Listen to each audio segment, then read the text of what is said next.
ভাবতে পারেন, মাত্র ৯ জন সৈন্য আটকা পড়েছে মরুভূমিতে। পানি নেই, আশাও নেই। আর তাদের সামনে আসছে প্রায় ৮০০ শত্রু সৈন্য। তৃষ্ণা, মৃত্যু আর বিশ্বাসঘাতকতার মাঝেই তারা লড়াই করেছিল শেষ নিঃশ্বাস পর্যন্ত। আজ দেখবেন কিভাবে অসম্ভবকেও সম্ভব করে লিখে নিল তারা এক অবিশ্বাস্য ইতিহাস। টানা ২.৫ দিন মরুভূমিতে আটকা পড়েছিল তারা। কোনো পানি নেই, নেই বাঁচার আশাও। সবাই ভেতরে ভেতরে ভেঙে পড়ছিল, কিন্তু বাঁচার তাগিদ তাদেরকে শেষ চেষ্টা করতে বাধ্য করল। দলের মধ্যে থাকা কালো নামের বৃদ্ধ লোকটা জেদ ধরে নেমে গেল কুয়োর তলায়। নরম বালিতে পা পড়তেই শেষ আশাটুকুও মুছে গেল, কারণ সেখানে পানি নেই। মানে তারা হয়তো চিরদিনের মতো আটকে পড়ল এই মৃত্যুভূমিতে। কিন্তু ভাগ্য তখনও পুরোপুরি মুখ ফিরিয়ে নেয়নি। হঠাৎ সে শুনতে পেল এক কোণ থেকে পানির ফোঁটা পড়ার শব্দ। পাথরের গা বেয়ে গিয়ে সত্যিই দেখতে পেল একটা ক্ষুদ্র উৎস থেকে পানি ঝরছে। যদিও অর্ধেক দিনও এক ফোঁটা ঝরে, তবু এই সামান্য পানি যেন সবার মনে নতুন করে বাঁচার আগুন জ্বালালো। খবরটা শুনে বাকিরা খুশিতে উজ্জ্বল হয়ে উঠল। যে যা পাত্র পেয়েছে সব কুয়োর তলায় রেখে দিল, যাতে এক ফোঁটা পানিও নষ্ট না হয়। বন্ধুত্ব আর সহযোদ্ধার টান এই মুহূর্তে সবচেয়ে স্পষ্ট হয়ে উঠল। তাদের বাঁচার সমস্যা কিছুটা হলেও সাময়িকভাবে মিটল। কিন্তু তখনই কমান্ডারের মাথায় এলো এক দুঃসাহসিক পরিকল্পনা। সে বন্দির সামনে ইচ্ছে করে একটা গ্লাস ভর্তি পানি ঢেলে দেখালো। এত পানি দেখে বন্দির চোখ কপালে উঠল। কিন্তু আসল ধাক্কা তখনই এলো যখন কমান্ডার এমন কিছু করল যা দেখে বন্দির বুক কেঁপে উঠল। তখনই বন্দি বুঝল যে ওদের কাছে যেন অফুরন্ত পানি আছে। তৃষ্ণায় পাগল হয়ে যাওয়া বন্দি আর লোভ সামলাতে পারল না। সে নিজের দলকেই বিশ্বাসঘাতকতা করে জানিয়ে দিল আসল সত্যি। তাদের আসলে বড় বাহিনী পেছনে আছে, প্রায় ৮০০ সৈন্য, যারা এখানেই আসছে। কিন্তু এখন মরুভূমিতে আটকা পড়া এই ছোট দলটার সংখ্যা মাত্র ৯ জন। কমান্ডার বিষয়টা বুঝে আঁতকে উঠল। এত কম লোক নিয়ে বিশাল বাহিনীকে আটকানো একেবারেই অসম্ভব। আর ঠিক সেই সময় কুয়ো থেকে উঠে আসা কালো জানালো এক দুঃসংবাদ। হঠাৎ করেই সেই পানির উৎস বন্ধ হয়ে গেছে।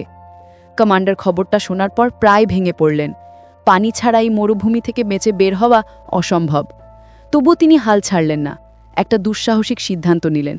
২ জন বন্দীকে ছেড়ে দেওয়া হলো, যাতে তারা ফিরে গিয়ে শত্রু সেনাদের জানায় এখানে প্রচুর পানি আছে, কারণ এভাবেই শত্রুর বড় বাহিনীকে টেনে আনা যাবে ফাঁদে। এরপর সৈন্যরা শুরু করল যুদ্ধের প্রস্তুতি। বালির নিচে পুঁতে রাখা হলো বাকি থাকা অ্যান্টি ট্যাঙ্ক মাইন। তারপর সব ঢেকে দেওয়া হলো বালু দিয়ে। সবকিছু শেষ করে সবাই ধ্বংসস্তূপের আড়ালে গিয়ে লুকিয়ে রইল। অপেক্ষা করতে লাগলো মৃত্যুর লড়াইয়ের জন্য। ঠিক তখনই দলের একজন সৈন্য, দাপিং, অদ্ভুত একটা অশনি সংকেত টের পেল। কমান্ডার দৌড়ে গিয়ে দেখলেন সে ইতিমধ্যেই নিথর দেহ হয়ে পড়ে আছে। সবার বুকটা হাহাকার করে উঠল। কিন্তু যুদ্ধ মানেই ত্যাগ, আর জিততে হলে এরকম ত্যাগ অনিবার্য।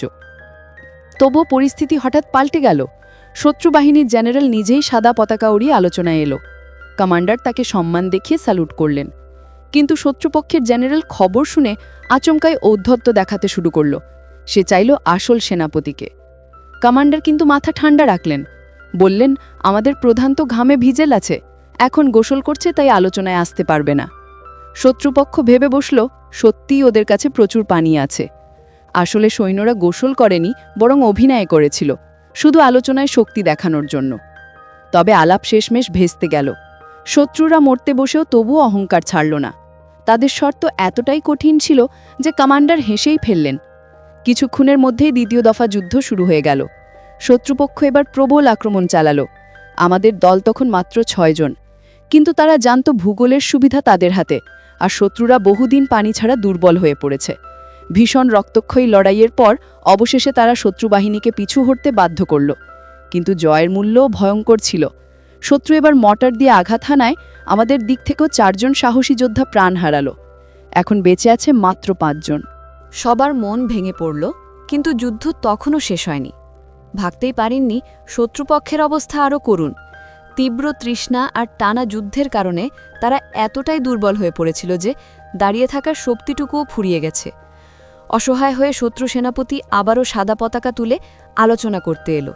কিন্তু ঠিক তখনই এক টহলরত সৈন্য তাকে দেখে ফেলল। সেনাপতির অহংকার ভরা ভঙ্গি দেখে সৈন্যটা ভেবেই নিল এ লোকটা আবারও মিথ্যে অভিনয় করছে। সে কাউকে কিছু না জানিয়ে হালকা বাঁশি বাজাতে বাজাতে এগিয়ে গেল। এমনকি পেছনে ফিরে সহযোদ্ধাদের দিকে শেষবারের মতো হাসিও দিল। মনে হলো যেন নিঃশব্দে বিদায় জানাচ্ছে। এরপর চোখে আগুন নিয়ে সে শত্রু সেনাপতির সামনে গিয়ে দাঁড়ালো। কোনো কথা না শুনেই তাকে তীব্র অপমান করল। শত্রুপক্ষ কিছু বলার আগেই কোকড়া চুলবালা এই সৈন্য দ্রুত কলম বের করে সেনাপতিকে আঘাত করল। তারপর তার পিস্তল ছিনিয়ে নিয়ে সঙ্গী সৈন্যদের গুলি করে দিল। কিন্তু পালানোর আগেই ওত পেতে থাকা শত্রুরা তাকে লক্ষ্য করে গুলি চালালো। সে মাটিতে লুটিয়ে পড়ল। কমান্ডার দৌড়ে এলো, কিন্তু ততক্ষণে দেরি হয়ে গেছে। কোকড়া শেষ নিঃশ্বাস ছেড়ে দিয়েছে। এখন দলে রইল মাত্র 4 জন। তবুও দুর্দশা থামল না। গুলির ভাণ্ডার প্রায় শেষ। শত্রুরা এবার আর সামনে না এসে দূর থেকে মর্টার ছুটতে লাগল।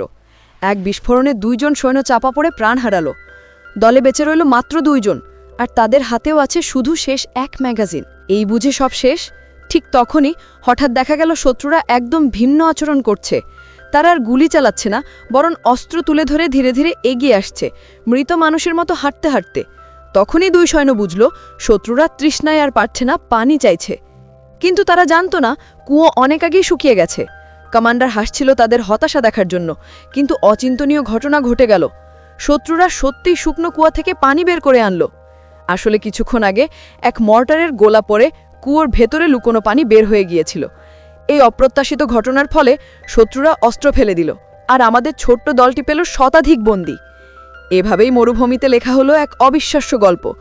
মাত্র হাতে গোনা কয়েকজন সৈন্য জিতে গেল এক বিশাল বাহিনীর বিরুদ্ধে। ভিডিওটা যদি ভালো লাগে তাহলে অবশ্যই এক্সপ্লেইন হাউস চ্যানেলটা সাবস্ক্রাইব করবেন। আপনাদের ভালোবাসায় আমাদের এগিয়ে যাওয়ার অনুপ্রেরণা।